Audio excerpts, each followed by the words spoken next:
This is SmartPop's eFlag, just another little demo of the device setup menu under General, showing how the user can just customise more options on this device. So if we go into device setup, first thing we've got is owner. That just gives us a text field. We fill this in. It allows it to be displayed on the splash screen if it's enabled, and just basically depicts who owns that device.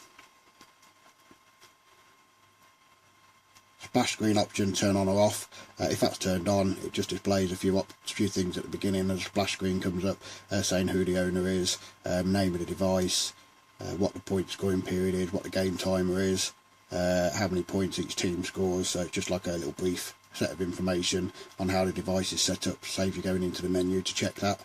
It does delay the setup when you first turn it on, so you can disable that. Backlight dimming, just to try and preserve battery as much as possible. You can set it to turn the backlight off on the liquid crystal display.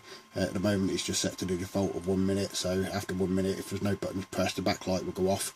Next time a button's pressed, the backlight will come back on. That can be disabled by setting to 0, so the backlight will just stay on all the time, or it can be set anything up to 30 minutes. Device ID, if you had a number of these, let's say you had 6 flags, just number them 1 to 6, it's just a system ID. The device name just defaults to eFlag, but if you had a number of game zones with these in, you can actually name the flag to the game zone. So let's say you had a helicopter or village or woods, you could actually name the flag. So if you're using the wireless system, it will then display with the actual device name for your game zone. LED controller, separate little demo video showing all the options for controlling the LEDs, so just look at that video, we won't go into that here. Cursor flash, on the LCD itself there's a cursor just points to who the active team is. You can set how quickly that flashes. At the moment it's on 500, which is milliseconds, that's half a second, half a second on, half a second off. You can disable that by putting it to 0, in which case it doesn't flash at all, or set anything up to 1 second. Obviously if you turn it off, then the screen won't actually show who's scoring. The only way you'll know is when the score increases at the end of each score period and by the main LEDs.